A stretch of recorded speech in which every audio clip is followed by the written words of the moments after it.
What's up? Just registered for a 5K, $10 buy-in, 980 for first.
Otherwise, so I'm back. It's almost 2 weeks since the 10K in Bergen, 13 days exactly. And tomorrow I'm gonna give it a second try. I'm now in Oslo. As you can see, I came here today. You can almost see the Opera House outside of my window if you move that building there. So it's almost a good view. But anyway, I'm now in Oslo for trying to get my revenge on the 10K, trying to get the 28:20 target time for the race tomorrow, and yeah, the step and do the max test yesterday. So I've been kind of resting well, and hopefully I will have the legs to carry me around tomorrow. Hopefully I will. I'm in the fridge.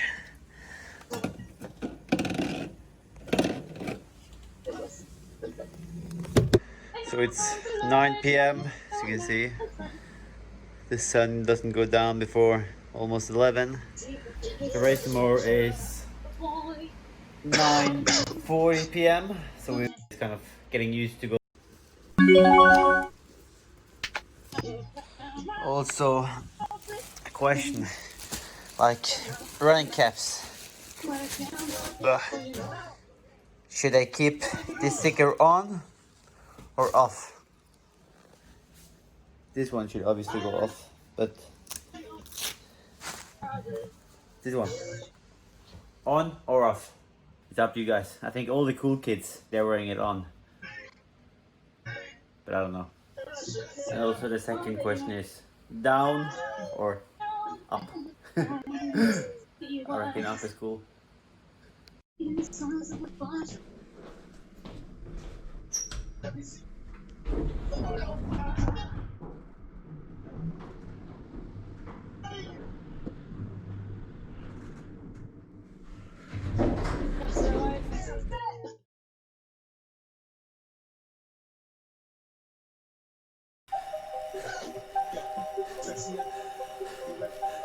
Being an athlete is a lot of hours of hard work when no one is watching you. All those sessions are part of building you as an athlete, getting you mentally stronger. I'm not sure if I love to win more than I hate to lose. I'm Christian Blomfeldt and I'm 26 years old from Bergen. My life is triathlon.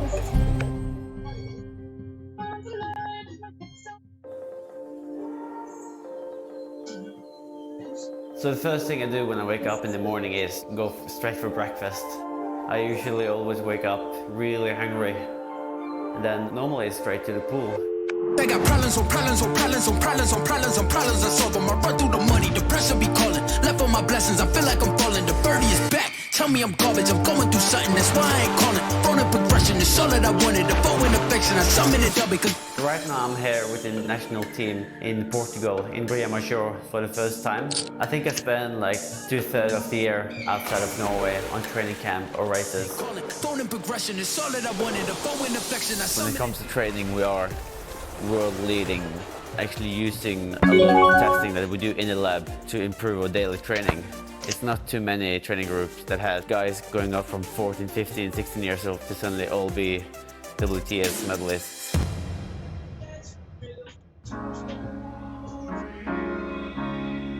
So I started working with my coach in 2010. Back then I was purely a swimmer. Normally you have an athlete who needs to be slowed down by the coach. For me it's maybe almost opposite. I have a coach who is so motivated and so kind of extreme that I sometimes need to slow him down. For example, the day after we took 1, 2, 3 in Bermuda, we were the first team on the male side look at that river. who was able to sweep the podium in the World Series race. I remember the following day we had like 15k of running and a threshold set in the pool as a recovery before we traveled back home to Europe. Yeah, he was motivated too after that race. My name is Arild Tveiten, the sport director and head coach for the national Norwegian triathlon team. Last year when we counted, he did 1,370 training hours. To put Christian's training into perspective, the distance in swimming every year is the distance from Bergen to Greenland. He runs the distance from New York to Vancouver. He cycles the distance from Oslo to Sydney. In the end, it doesn't mean so much. It's about volume in hours and intensity, of course, but it's a lot of work. He is a person who tolerates a lot of training. He also is a person who, to be at his best, he also needs to do a lot of training. If no one is setting some limits of what he should do, he will just train. I've always been a big fan of doing a lot of training and training hard. It's not just about putting in endless hours. You need to do the hours in the right way that actually move you forward. The key is to keep going and enduring performance. Triathlon is his life. Every day he wakes up and do what he wants to do most in the world, and he wants to do it better than everyone else. I think I'm always aware of what other athletes are doing, or at least I try to stay updated on what philosophy they are doing, just to see if we can implement that in our training and see if we can learn from them.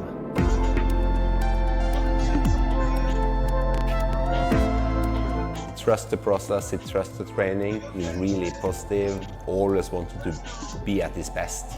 He's always prepared for the training session, always. It's nothing that is worse than coming to training, having a hard set to do, and then just feeling rubbish because you didn't do the preparation, because you didn't sleep enough or you didn't eat well enough. Especially when I'm in this environment with my closest friends in the national team, we always try to push each other to be more professional, not just in the life on training, but also outside of training. When I see Casper or Gustav going earlier to bed, I try to kind of go to bed in the same time, so we're all starting the next day as fresh as we possibly can. You have groups where they're really looking forward to go to the after party after a race. For me, it's the party in the weekend is the race, because I just love to perform. He will never say they sacrifice anything to try to be the best athlete in the world, because he knows that every day he is lucky and healthy and can do the job that he wants to do.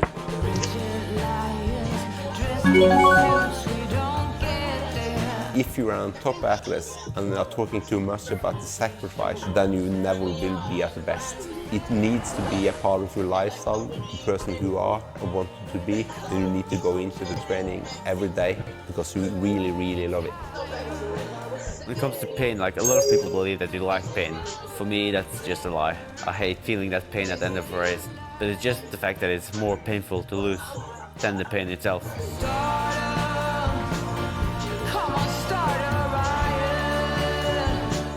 What it takes to be a winner. To be a winner, it takes something special, like mentally. You just need that extra willpower to run that extra mile or do that extra bit, both inside and outside of training.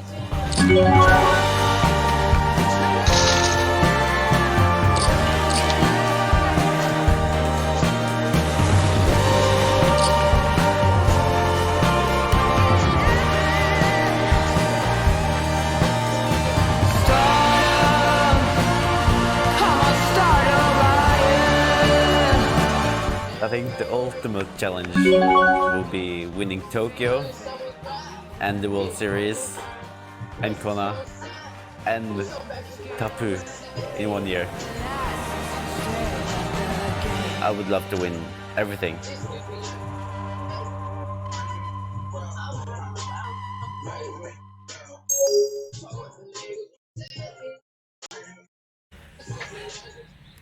Good morning, guys. So I'm now on the track, ready to test out the new Alpha Fly that I just bought early this week. I have only had them on in the shop, so it will be very interesting to test them out in training and give you my feedback on how they really are. So I'm gonna do a big track session today together with Casper. I have 2x2K, 4x1K, a threshold, and then 6x1k, where I will try to go at my 10k race pace for the 10k that I'm gonna do in 1st of July. And it will be interesting to see whether the Alpha Fly will be my true choice for the track. I've heard it they could be a little bit too soft for the tarmac or for the tartan. So at the moment it seems like we have the whole track for ourselves today.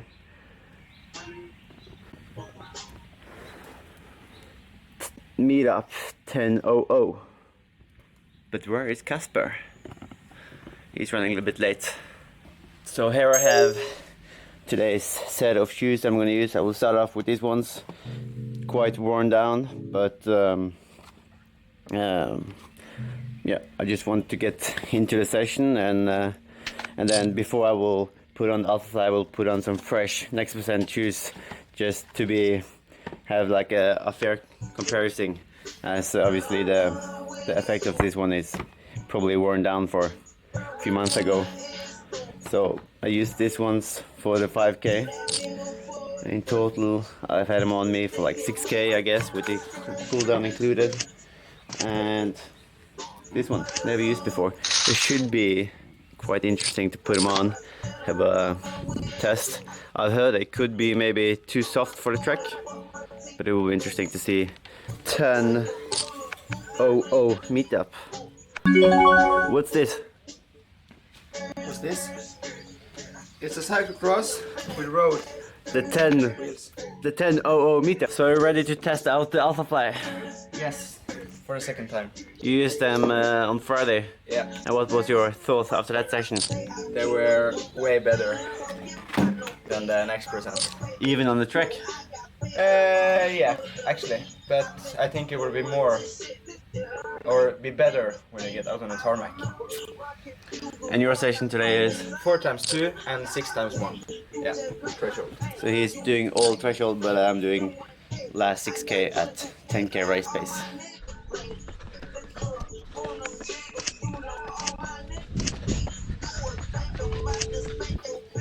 So I'm gonna start off with using the old shoes for the first part. You hold the threshold in these ones, and then the last 6x1k, I think I will do 3 in the Next Percent. The new ones been used for 6k, and then the last 3 and the Alpha Fly. And I will see if I can feel any difference.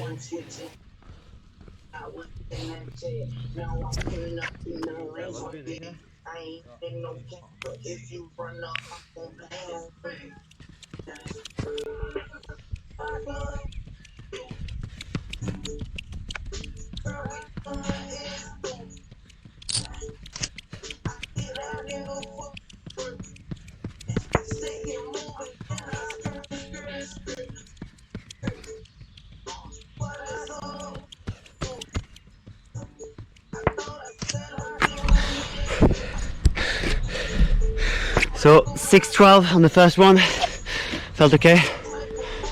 6:18 felt okay for now. I will try to do the next one in the same pace, and then from the 1k we can pick up the pace a little bit.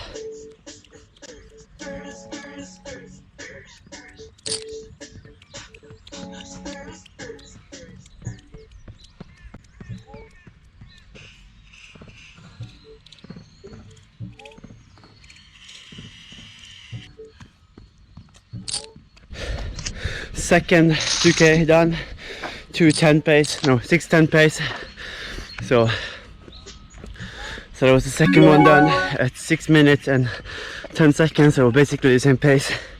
Now we go over for some 1Ks, and should be the same intensity but just a little bit faster.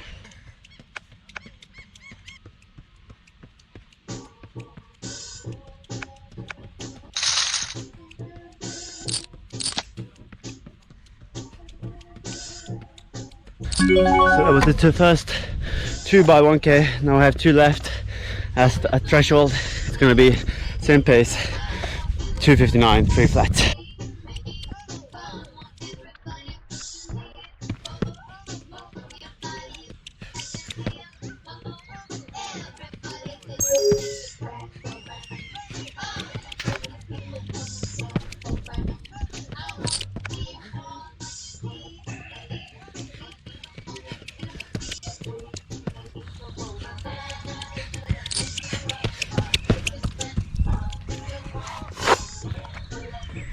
So now I've done 4 times 2K with the next percent, and now I'm switching to the Alpha Fly for the last 6 times 1K, and the 2Ks went at between 6:18 and 6:16, so quite controlled, and I think I will be at the same pace for the 1K just to be safe. Been a bit tired for the last days, so I think it's smart to just stay safe and yeah, have a good session.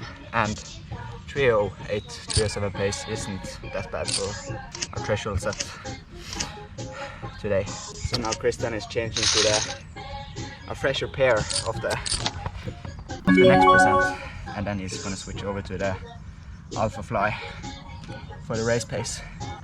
So now the real party can begin. That was the 8Ks at threshold,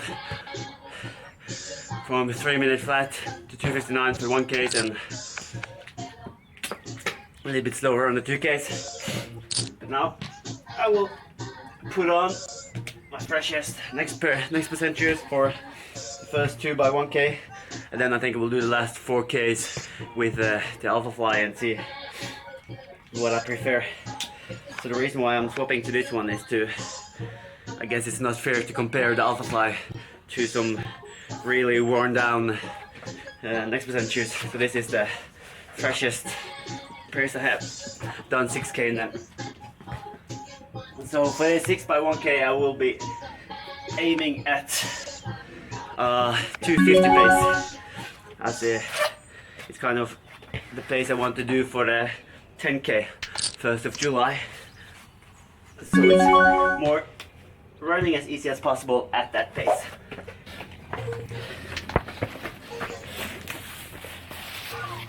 And again, it's 1 minute break between. I had now a set break at 3 minutes between the threshold and the race pace part.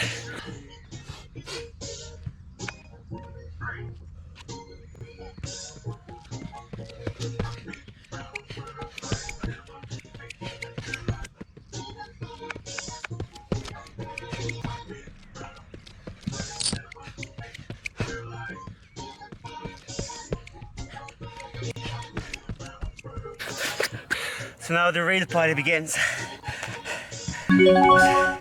First 2 by 1Ks at race pace. I went 250 and 251. Trying to just go at this pace without pushing harder. So the goal is to be going as light as possible. It's gonna be like 20 seconds extra break now.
So it's now 27 seconds since I finished. And you? 54. Yeah. So 2:49 pace for me. That last 4 repetition. And you? I did 3:04 pace Compared to just threshold, or especially with these ones. It's so much easier, so you feel like you are jogging at 3:04 pace.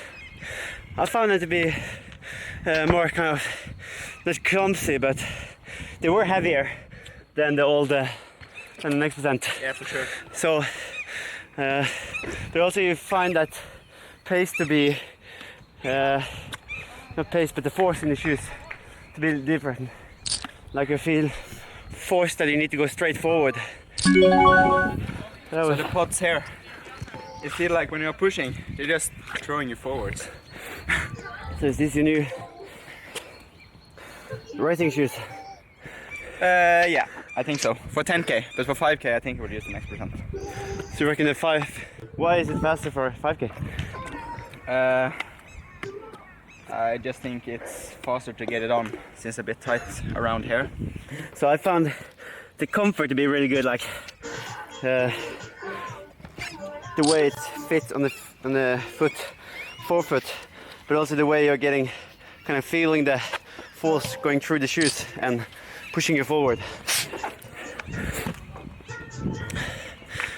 So again, not too scientific testing.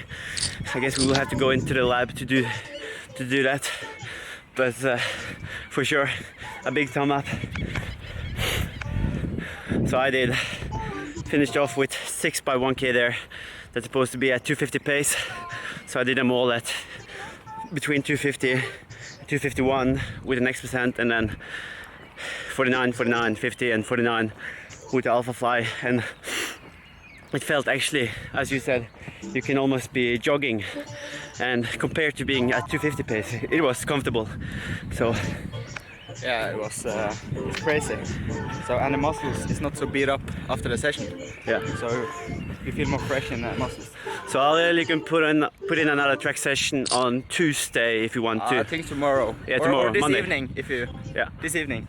The 250 pace. I could go faster, but it's more about getting through as comfortable as possible and just nailing that pace. And then the goal for the race on the 10k is to get as far into the race at this pace, and then hopefully we will have a little bit left in the tank for the last 3k. But what shoes are you going to use? Are you going to use the Alpha Fly or the next percent? I think I will use the Alpha Fly. So now we have an open water swimming here in Bergen. The weather has been great for the last 2 weeks. And today it has been raining and it's cloudy. No sun. But I think the temperature in the lake will be good. Probably like 16, 17 degrees, and it's going to be blue sky and sunny afterwards this evening. So it's going to be barbecue.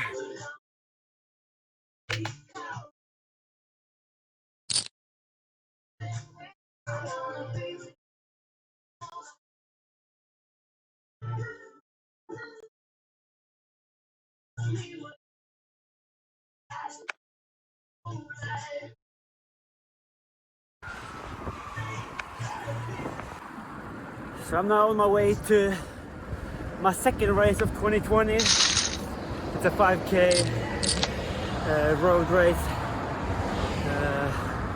Not an official competition, but it's still get the start numbers. I did the Portuguese Biathlon Championship in February, actually, and that was quite fun. I'm glad I did that one because I didn't expect it to take so long time until my second race. But again, today, 5k, 30 guys. It's a decent course. It's not as fast as I was expecting when I was looking through the course 3 days ago. But still, it's going to be fun doing it.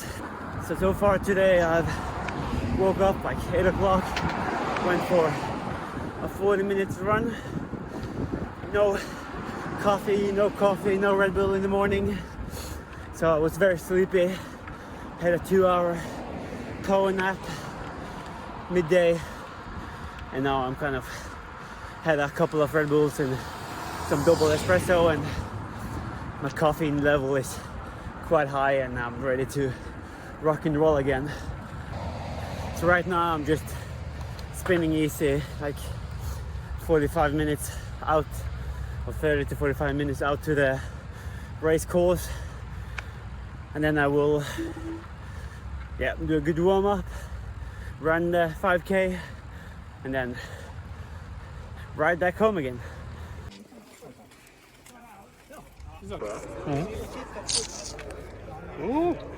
Yes, very ready. Next percent her. Gjør oss vise et dagslys.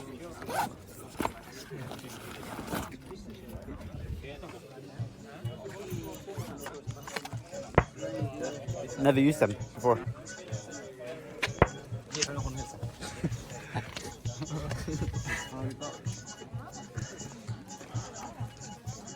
5 minutes to start.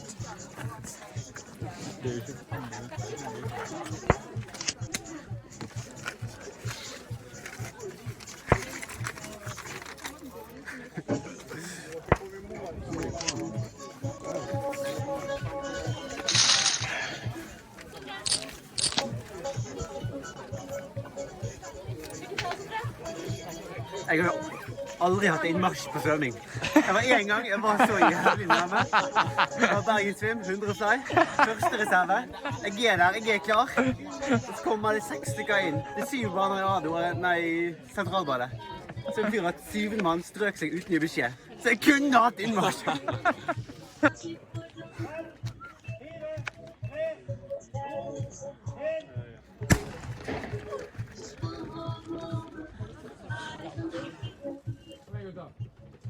Kom igjen, kjør nå.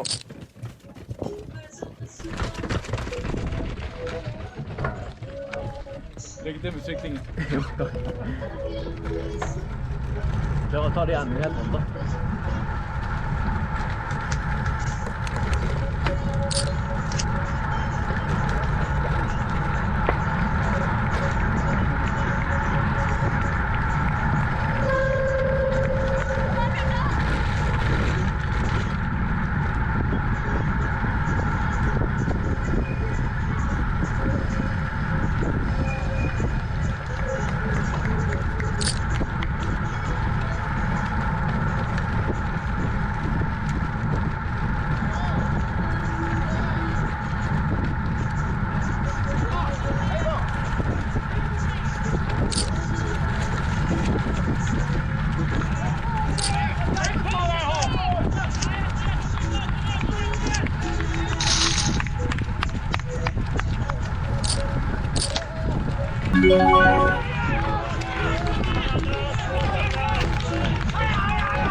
Bassengslengde har vi bortsett vi har fokusert mye på sykling og løpingen. Jeg har sett sterke tider på Reprisen, der Kristian løp opp til 11 og Gustav på 12. Det var riktignok på bane.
Interessert i å se mer av det som vi kommer på med, så kan vi si det at sikkert på sykkelen til Kristian. Det henger selvfølgelig GoPro, så det kommer til å finne på YouTube i ikke så mange dager.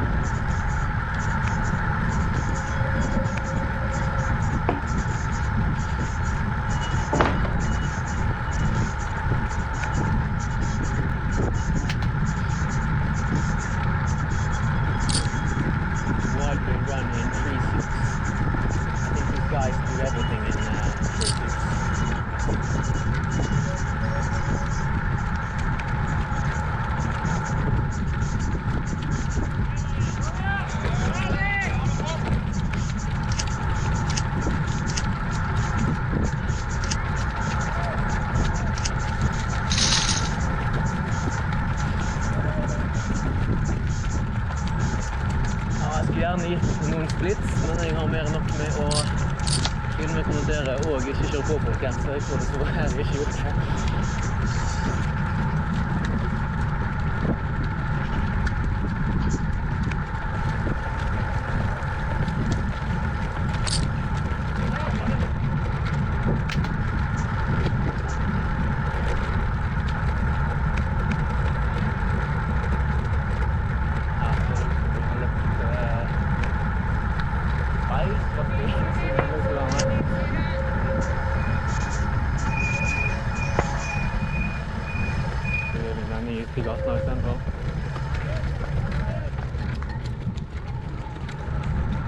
Alternativ vending der altså, når vi er på vei tilbake.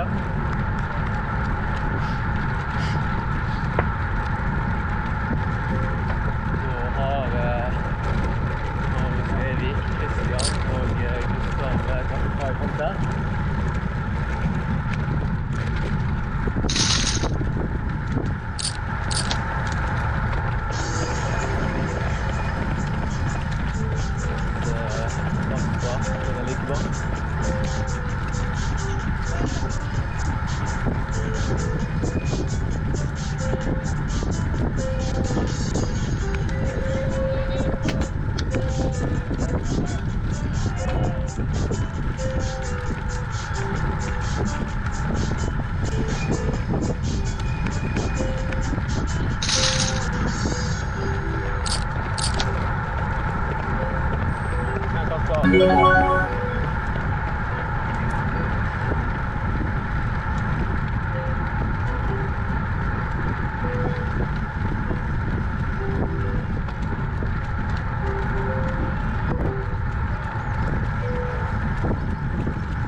tilbake.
Bak til Gustav og Kasper. 4-5 sekunder bak dit nå.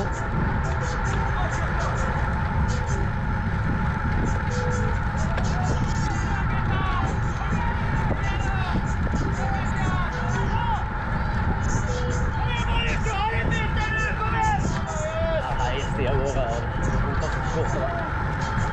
Godt å se.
Christian, gå nå!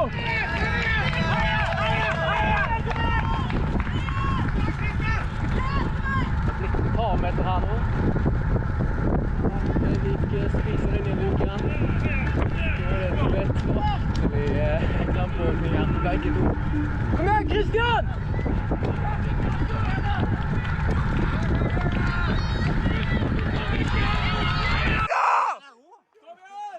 Jobbe! Jobbe! Kom igjen! Kom igjen til tåren! Kom igjen da! Kom igjen da! Kjør vi! Kjør! Helt inn! Helt inn! Kom igjen!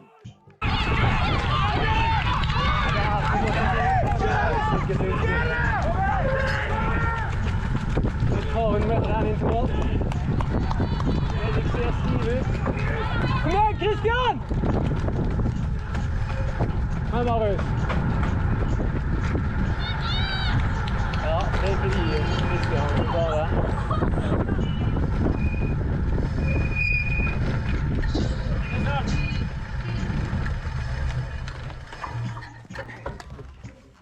Klokken sa vel 13:51. Når jeg kom inn i hvert fall.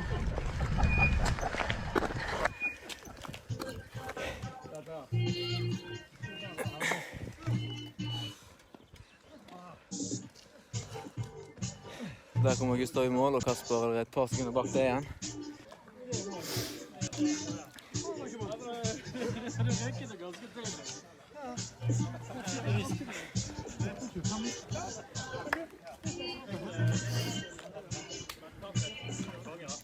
Jeg gratulerer, Stig.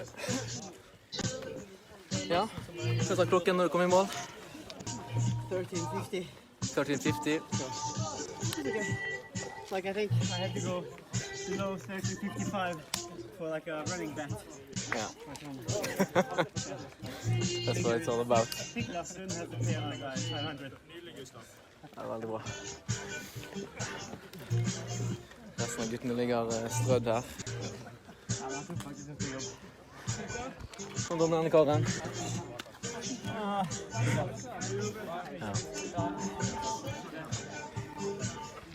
Hvor flink du.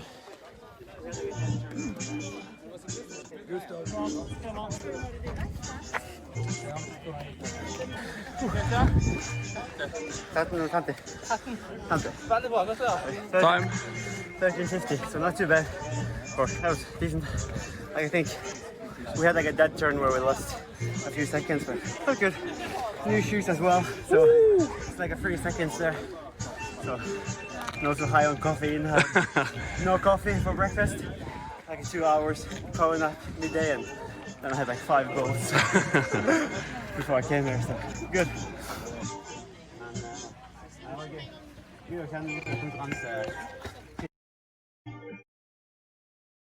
This race has 4 Olympic medalists in it, and Australia has the best record when it comes to Olympic competition, having won 5 medals in triathlon since it started in 2000 in Sydney.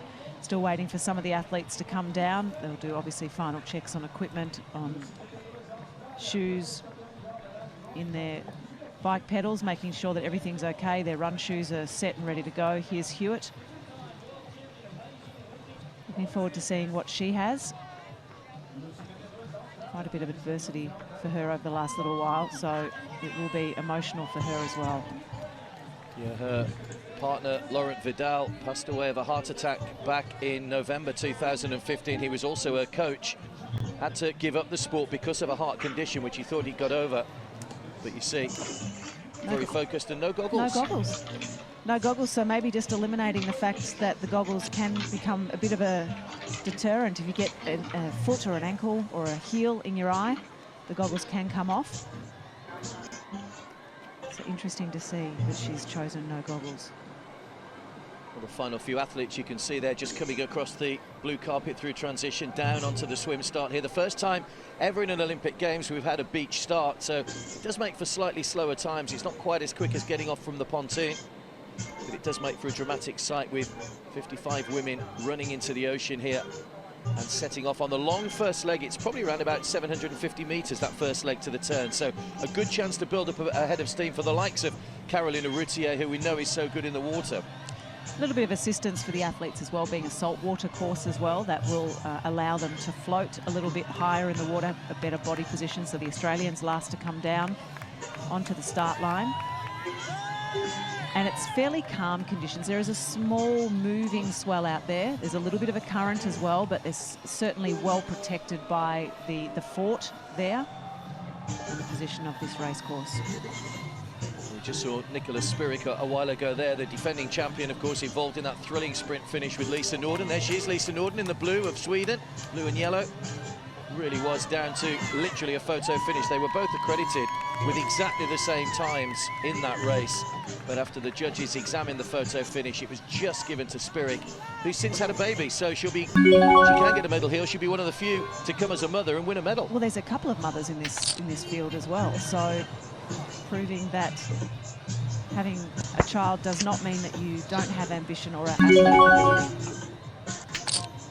So all 55 athletes are now in their starting positions. We're just about ready to go for the elite women's triathlon here at the Rio 2016 Olympic Games.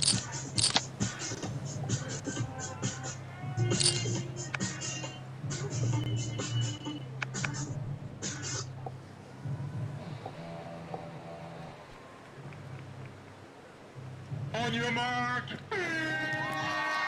So off we go. Andrea Hewitt there nearest the camera.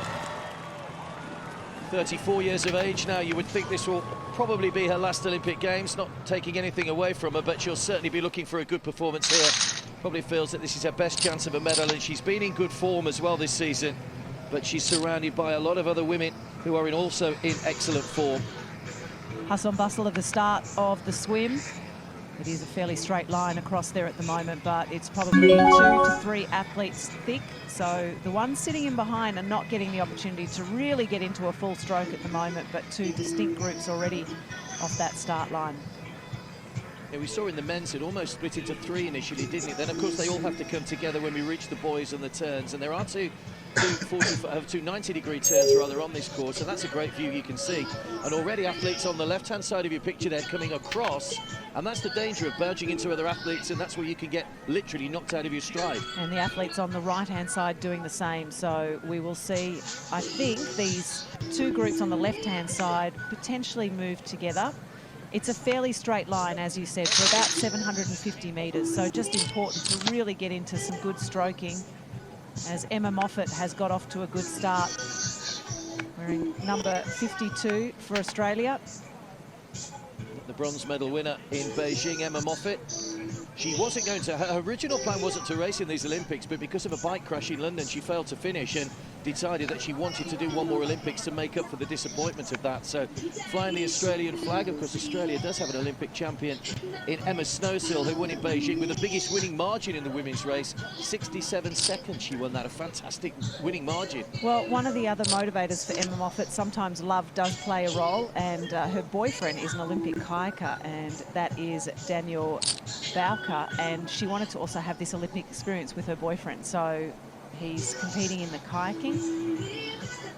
So hopefully for both these athletes it will be a great experience for Rio 2016. So just one lone swimmer in between these two groups, not bridging the gap.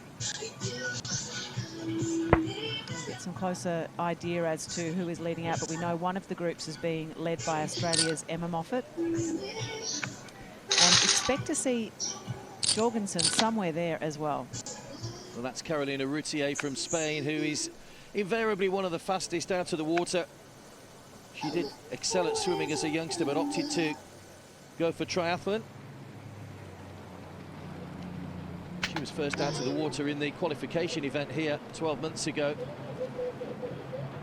Never quite managed to back up her performances on the bike. 13th in Hamburg is her best finish this year. And now you can see as they start to approach that first buoy, they're all going to come together, and the one lone athlete there in the middle is about to get swallowed up by that group coming a little bit closer. You see, it's, if you draw an imaginary line across there, Carolina Routier there does have quite a good lead already. So still on a straight line, we're going to be approaching a marker in a moment. Based off the men's course, that will be the straight line marker, just continuing to keep them on course. This particular technique that they will be using in an open water swim that we've seen successfully for the marathon swimming as well, it's important to breathe to both sides to see where you are and also who's around, but it's also important to keep bringing your head up. So it's a forward breath, a little bit like a water polo stroke, just to make sure that you are also on target. The danger is that you're inside the pack and you're just following the swimmer in front of you, and that you're all off course. We'll get an idea of the course in just a moment in terms of their line. And Routier, really high stroke rate. Seeing almost every breath that she takes off to the right-hand side, she's also looking forward. And number 9 sitting in behind her. So Brazil looking for a medal as well. Early days. Pamela Oliveira, 30th in London 4 years ago. She'll have the home crowd right behind her, of course. You can just see, just to the other side of her, Charlotte Bonin, the Italian, wearing number 36 as they go past that first buoy. That's not a turn buoy, that's just basically to keep them on track towards the first turn. So still a little while to go, but this is where they start to come together now. And you can see already just over that 750-metre distance how this field has strung out already. A couple of athletes already off the back there. It's important, I think, in Olympic competition to try and be a master of all 3 of these legs of triathlon. You can't afford to come in and expect to win if you're not great at all 3 of them. So just 2 swimmers leading out in front at the moment. And some of the swimmers off to the top of the screen trying to move across. It is easier to swim in a group. It requires less energy. You do get dragged along. So the swimmers out in front are doing a lot more work in this swim. Very high stroke rate, sitting nice and high in the water, continuing to use her legs as well. So this is our leader, but she has company right around her. You can see Routier not having it all her own way as we take another look at the start. Vicky Holland from Great Britain nearest the camera. She was one of the first two names on the British team. Helen Jenkins, by her virtue of her win in Gold Coast in April, secured the third spot, and it was a bitter disappointment again for the British athlete Jodie Stimpson, who missed out for a second Olympic Games, and she posted a very emotional blog about what it meant to be in an Olympics and the fact she hadn't made it, and it put some of the things into perspective that maybe went on ahead of these Olympic Games. She said, I'm writing this through tears, it's all I've ever wanted to do I have another crack at it? But you know, you could see the emotion in the blog, and it was very very emotive stuff. Well, it does mean a lot to be an Olympian, so it is a great achievement for these athletes. 55 are the best female triathletes in the world. It is a very competitive sport. They tour all year long and they train exceptionally hard, trying to fit all three of these disciplines into a day of training. So around that first turning buoy, turning marker, approaching the second one, which will give them an idea of their straight line course. It's not a turning marker. Breathing bilaterally, so she's breathing from side to side, but only every now and again, turning around to see where the others are behind her, whether or not she's making any inroads, keeping the legs on a rolling kick. Again, turning around to look. It's Katie Zafiris from the USA just behind her, and then just behind her is Emma Moffat from Australia. So Moffat going nicely in the swim at the moment. Katie Zafira has been a great foil for Gwen Jorgensen this year. The two of them have worked very well together, along with Sarah True, in what's been an American dominant WTS series over the last couple of years or so. Jorgensen came out of the swim 14 seconds behind on the test event, which to her is nothing at all. It just shows 14 seconds in the swim over 1,500 meters is a very, very small distance. But Routier here leading them on. You can just see the little bit of the swell just moving them around. Now that is moving them around enough for the need to make sure you're staying on course. You can lose your way out there. You could lose the markers. So just watching our leader, making sure that she is on course, leading the rest of these competitors. Lots of looking up. She's obviously more comfortable just breathing to that one side, off to the right-hand side. It looks to me as if there's a little bit more swell for this race than there was for the men's race a couple of days ago. I would agree with that, and that is draining as well. Having to contend with current and swell makes it just a little bit more challenging. So we're about to reach the furthest part of the swim course. This is where they're at their furthest from the beach. It's not round a buoy and then straight back to the beach. There are a couple of smaller turns as well, just to add a little bit of technicality into this swim course, and making things even more difficult when you're trying to swim at pace rather than just swimming in a straight line. Routier still leading, still keeping those legs moving, keeping the blood in the legs as well as the arms. Important to do that, given that the next two legs of this triathlon will be very much leg dominated.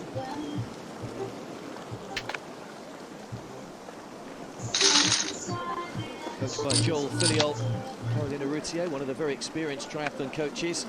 Jamie Turner, of course, is another who has a great stable of athletes these days. Just a slight turn on this marker.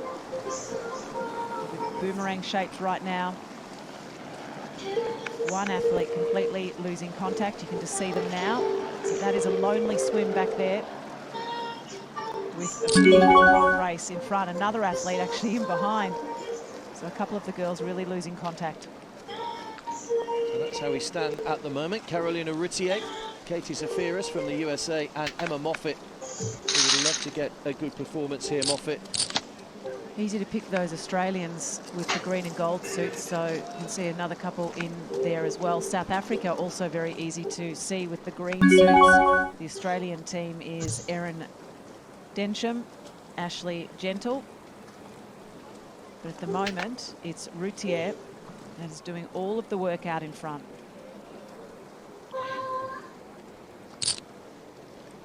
hasn't got that big a lead. Katie Zafiro's just almost hanging onto her feet at the moment, and you can just see Emma Moffat there to the left-hand side of that front three. They're nicely bunched in behind them. We'll get an idea when they come out. Of course, the timing chips will tell us where everybody is in the field. So a breath then to the left-hand side. So she's really very disciplined when it comes to making sure she's on course. Around that turning marker very nicely. Some of them getting a bit squished. That takes energy as well. Some of them losing direction. This is when they'll start to see the beach ahead of them again as they swim back. Copacabana Beach is the scene, and that distinctive building on the foreshore is where the cycling leg goes up into the streets. It's a tough course. It's got a couple of climbs in there, but it's also quite narrow when it comes to a streetscape. We saw a crash in the men's.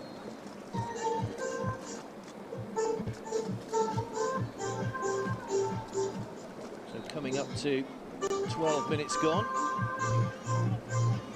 Clash of arms. A little bit more difficult when you're bunched in there. Well, a bit Andrea Hewitt, or one of the New Zealand athletes in the all black. They're right in the middle of that little pack, just behind our leaders. Again, she's another one who always performs very well in the swim, maybe just in 5th or 6th place. Yep, next to the green of South Africa in the costume.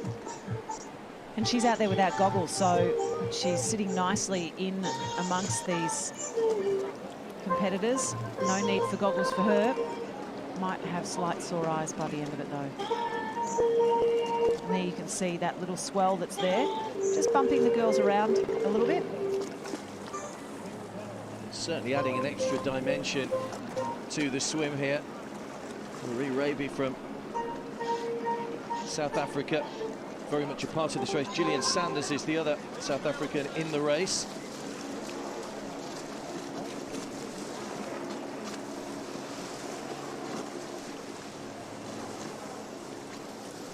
Emma Moffat is based on the Gold Coast, so she has certainly a good training ground to be able to handle these conditions of the ocean. Knowing this course with a test event 12 months ago, and knowing for a fair length of time that it was going to be an ocean course, gives them the opportunity to really start to train. That's actually quite a movement in the water. And it's not based off the support racecraft, that is the ocean.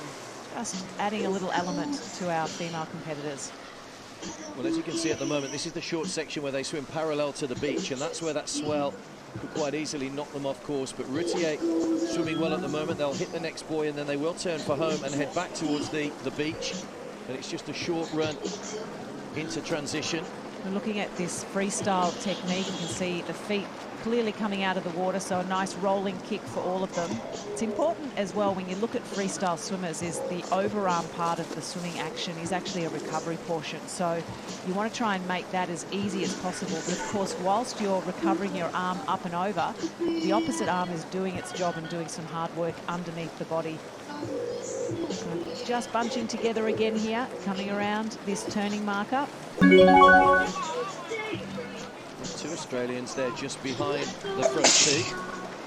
And we know one of them is Emma Moffat, Erin Densham and Ashley Gentle, making up the triple Australian challenge in this race. The USA men did not finish that high, despite having Canute in that breakaway group of 10 in the men's race. I think he ended up finishing around 23rd. In terms of the men's race for Australia, there was a 9th placing and a 10th placing. So the USA is certainly looking to do better than that here. A lot of talk of whether or not they can actually sweep the medal podium. But triathlon is unpredictable. A piece of paper that tells you the race form could be thrown out at any stage.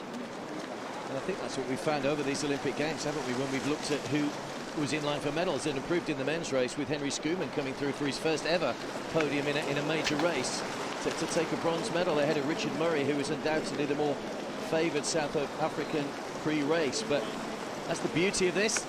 Carolina Routier is leading them now back towards the beach. Rivas in there as well from Mexico, certainly one of the cap numbers that I saw. The other thing is as well about form coming in here, and we've seen it across all sports at the Olympic Games. As we see the margin of the leader, it's not very much at all. A couple of swimmers right on her feet. Is that reputation and world championship results the year before, particularly world champions, don't necessarily mean that you're going to come into the Olympic Games and win. So it's almost like a bit of a world champion's curse, particularly with triathlon, of being the world champion the year prior, or the world leader the year prior, and coming to the Olympic Games and not being able to convert. We'll see whether or not that will also be the outcome today, whether or not we can break that curse. I know a lot of the top athletes who've been training in the hills. Wollongong Wizards, Gwen Jorgensen, part of that training squad. They've been in Spain, purely preparing for this race and working on steep hills because that incline is quite brutal. We'll see it in a few minutes when they get back to the beach. But, you know, normally it's the run we say on the triathlon, but it could well be that bike race that today just tries to separate everybody out here as Routier leads them in towards the beach. The thing about the swim leg as well, with all of these athletes, their power to weight ratio is so good. So she looks really light and just floating across the top of the water. There's not a lot of effort into the stroke on top of the water, just really flinging the arms across. So it does look effortless. I'm sure she's working fairly hard. Just skimming along the water.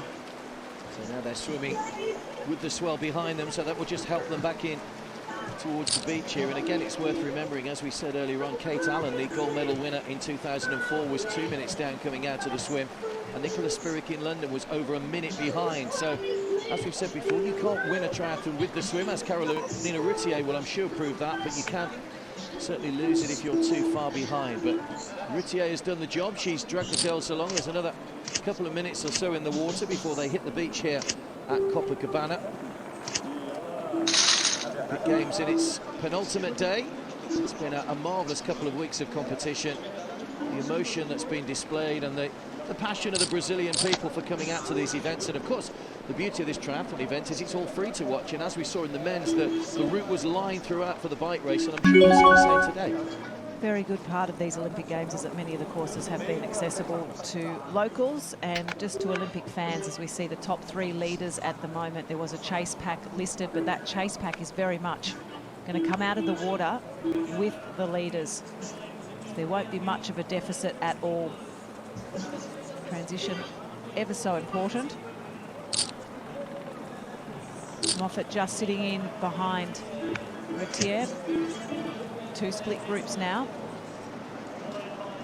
There's a USA cap, so Ferres is still in there, and so she's just sectioned off into her own little group coming into this transition and the small run up the beach. Ferres actually has the same coach as Carolina Routier, Joel Filiol, as they start to squeeze together. Now you can see it is going to be a large group that's going to come out of the water here, so no one's able to gain any discernible advantage over the 1500-meter swim.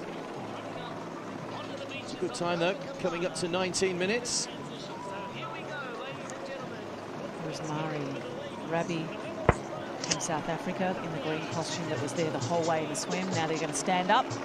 High knees, no, bit of a porpoise getting through there. A small wave, look at that. She milked that for whatever it was worth. A couple of them catching just a small runner into the beach, and we start to see them up. High knees. Hewitt, great swim, no goggles. Absolutely found her way the whole way through that 1.5 kilometre swim. So here they come into transition. The names just going through the screen. Abrazimova, the Russian athlete, nicely placed. Claudia Rivas from Mexico. Emma Moffat fell back a little bit, but Flora Duffy, who we know will be good on the bike here, is nicely in contention. Vicky Holland from Great Britain. Sarah True, formerly Sarah Groff, the other American girl, going through the screen. Jorgensen. Well, as you see, Jorgensen maybe's got caught in that group in the middle. Helen Jenkins, there she is, 11 seconds, so slightly closer than she was in the test event here. As the USA athletes get to their bikes, that's Sarah True, and just behind her there, Gwen Jorgensen, who apparently likes to write down 3 things every day that she's done well and 3 things she could improve on. And when she needs a bit of inspiration, she goes back and looks at the list and sees what she needs to improve on. I like it. Very critical. 3 things you can improve on rather than 3 things you've done badly. Absolutely. I like that thought process. So they're up and on the bike now, got through the transition. And interesting, you see the technique here of the shoes balanced with the elastic bands holding them in place. Jorgensen said she heads off to a parking lot once a week and just practices getting on and off the bike and putting her feet in her shoes. And you wouldn't think about that when you come to think about triathlon, but how quick you get onto the bike and then get out onto the run is a massive part of this competition. This is all part of being a perfectionist. Let's see whether or not that perfection through her training regime, getting ready for these Olympic Games, will assist her in winning a gold medal. So Marie Rabi from South Africa led them out to the water. She managed just to overtake Routier. 8th in Hamburg in her last race before these Olympic Games. In the African Championship event in Buffalo City earlier on this year as well. But she's got good company in behind her. So Flora Duffy's won 2 World Cup races recently and won her first WTS race, and one of the fastest bikers on the course, and wants to focus on mountain biking after this, so she'll be a tough candidate going up that hill. Honourable getting out of transition quickly for Rabi, but let's face it, once she hits that first hill, to have company is probably going to be the better solution. It's going to be a very tough course. We saw it break some of the men. They had a bunch of 10 together. This is a much bigger bunch at the start of the cycle. She's looking around, waiting to see whether or not someone's going to join her turn of speed on the front. Be cautious too. Yeah, everybody brings together at the moment. There's no discernible lead group in this race, so what you'll see is different athletes will take a turn at the front. Drafting is allowed in Olympic triathlon, so you can just sit in the slipstream of the rider in front of you. She's come back to the group already. Okay, so that's Flora Duffy at the front of Bermuda. Bermuda have only ever won 1 gold medal at an Olympic Games, so massive incentive for Flora Duffy, who's been in fantastic form this season. Public holiday if she can win a gold. I should imagine so. the freedom of the country, I should think, if she can win a gold. But here's the hill, and you can see they're up out of the saddle, and it climbs, as we say, 61 metres over 0.5 of a kilometre. I mean, that is, what, about a 1.4 climb? You've walked it. I've walked it. So I'm sure the heart rate was high. I'm sure the legs were screaming, particularly the calves. Did you have to stop? I did, well, yeah, maybe a couple of times. I mean, how did you look at it? I looked at it through the car. So you were much more energetic than me. Absolutely. So there is the climb. It is the first of 2 climbs. Just see the struggle there. Aina Marua, everything going into the legs. And even Gwen Jorgensen said after she'd done the test event here, because that climb takes so much out, your legs are so tired on the run. And even her with her fantastic run splits will probably struggle on this course to turn in some of the times we've seen from her historically over the last couple of years or so. So winding downhill, heading back toward Copacabana. Very sharp through here. Well, we talked about in the men's race having a big group and a chance to share the lead. In her last World Cup race in Montreal a couple of weeks ago, Flora Duffy literally hit the front on the bike and rode the whole race on her own and built up over a 2-minute lead. She's that confident and that strong on the bike. So it's very rare to see that in triathlon. Normally you look for other athletes to work with you and take some of the strain out of the legs, but she's that confident in her ability. She's happy to go off the front and just keep going. Well, we'll see whether or not that's going to be the tactic today. There are some good runners in there as well. She's certainly been one of the pre-race mentions. As we come back through the streets of Copacabana, this is the second of the inclines. Tom Stanford on the front there. So she's come out of the swim pretty well.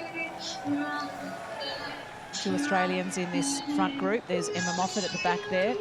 And Jorgensen is just bridging the gap so that she can be up there with her teammates. Katie Zafira is there just in front of her. Yuka Sato from Japan also in there as well.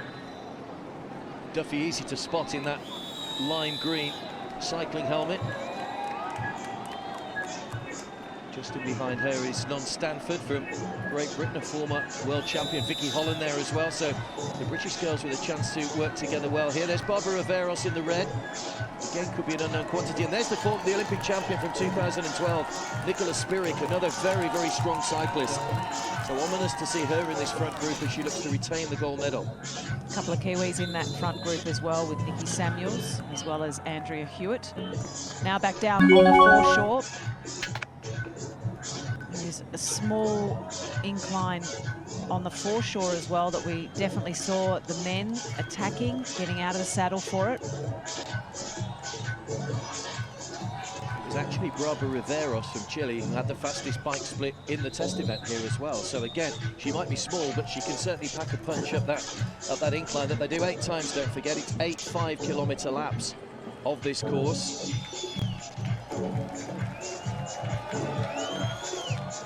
See a lot of the girls holding the wheel of the girl in front of her. Drafting in some races not legal. No, in not Olympic competition. It's allowed in Olympics, so you can just slip into the slipstream of the person in front and just allow them to pull you along. And now you can see we're getting a little bit stretched out after that initial big group came out of the water. Now we've got a group. We'll get an idea when they come back through transition of how many, but 20 plus in that group at the moment, with 3 maybe falling just off the back. I was counting and you guesstimated. It is 20. It is 20, and I think Jorgensen has reached the back of this group. And like we saw in the men, important for them to share taking turns. If they want to keep this pace up and go into a lead into the run, it's going to work a lot better if they can continue the pace, maintain the rage out in front by somebody coming forward to take turns. Nicola Spirik in the red there, 4th-time Olympian now. She was 6th in Beijing, 19th in Athens, the winner in London. Married fellow triathlete Rito Hoog a couple of years ago. They had a... I think that hand's a part of a jamming range, but I don't think that hand pure jams or anything. Looking to become an Olympic champion as a mother for the first time if she can maintain the form. Flora Duffy has company at the moment.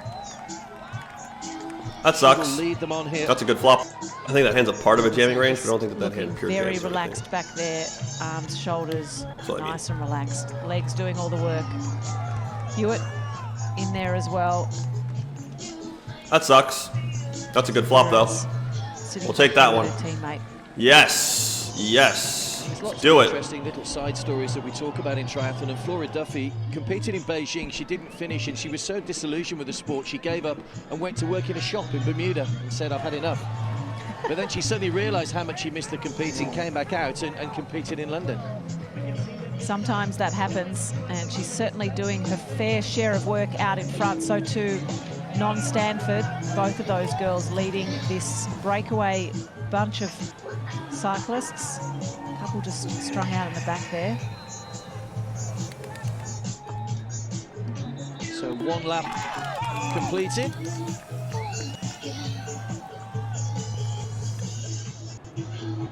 So in that first group there are 22 maybe, with Sarah True right at the back. Then there's a small gap back to the Irish athlete Eileen Reid, formerly Aileen Morrison.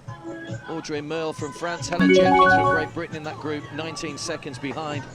Laura Lindemann, Cecilia Perez. But interestingly, Gwen Jorgensen just a couple of seconds off the pace, so she's in that lead group. And these girls will know that if they want to stand a chance of beating Jorgensen to a goal, they have to push it on the bike. They have to try and leave her behind on the bike.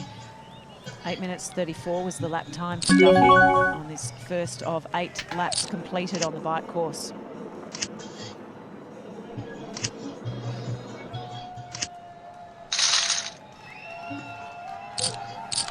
Barbara Riveros there, just going through the picture. Yolanda Annan, another one of the Swiss girls in that lead group with Nicola Spirik. Time just to bring it up a notch a little bit. We're about to come into this climb. And the pace at the front from the Olympic champion.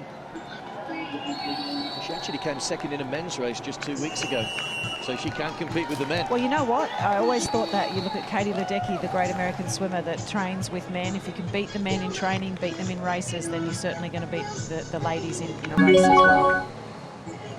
So all 3 Americans are in this lead group, sitting at the back, working together. allowing these competitors at the front to dictate the pace. 2 Australians in there as well, Densham and Moffat. Just looking there at Stanford's turnover, that seems a lot higher. All the others are out of the saddle, she's not. Maybe he's got a lower gear on the bike, or a higher gear maybe on the bike, but certainly her turnover is a lot greater than the likes of Nicola Spirik. And then I just wonder whether that might take a bit more out of her legs. Well, no staying in the saddle up here. It is so steep. You must get up and get going. Bike moving from side to side. Legs stinging. There's a slight downhill that they'll get to at least catch their breath and roll out the lactic acid that are in the legs from coming up this hill.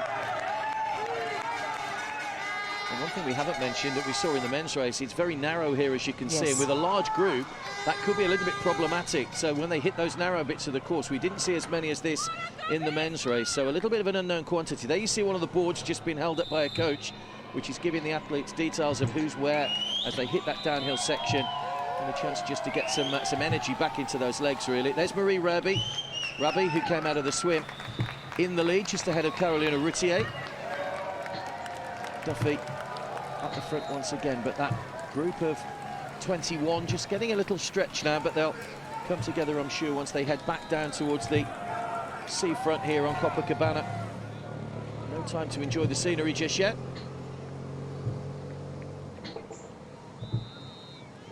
So Jorgensen just moved up a little bit, but they are spread out after that downhill. Whether there's a little attack going on here. And uphill for the chase group. So they're a fair way behind the 3rd Australian in that chase group. And that is Ashley Gentle. He's doing some work on the front there. Gillian Sanders from South Africa. So just a small chase group at the moment. We'll see when they come through for the end of the second lap just what sort of advantage our leaders have built up. But you can see already a couple are just getting dropped off a little bit here. Kirsten Sweetland and Sarah True. So already we've had one athlete that has withdrawn. We've had one that did not finish the swim, and that was St. Louis, race number 45. And the biggest margin in terms of behind the leaders from the swim leg was around about 2 minutes. So some athletes are 2 minutes behind. If that lead continues on this bike leg mark and they get lapped, they have a nice cocktail on Copacabana Beach. Here they come. Just on that, Fabienne St. Louis, that's quite a sad story because she was actually diagnosed with cancer of a salivary gland back in January. She's been undergoing treatment, and she gave quite an emotional interview just a couple of days ago from the top of the Olympic Village and saying, look, I've trained for 4 years, I wanted to be here, I didn't want to just rest and get over it. But obviously, clearly something's happened in the swim, and that's bitterly disappointing for her because she would have just wanted to at least get through the race and say, I've completed an Olympic triathlon. It's a shame. It is a tough sport. We focus our attention back on this group. Back on the foreshore. Taking a chance to feed if necessary. They wouldn't be doing that through the climbs.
Bye.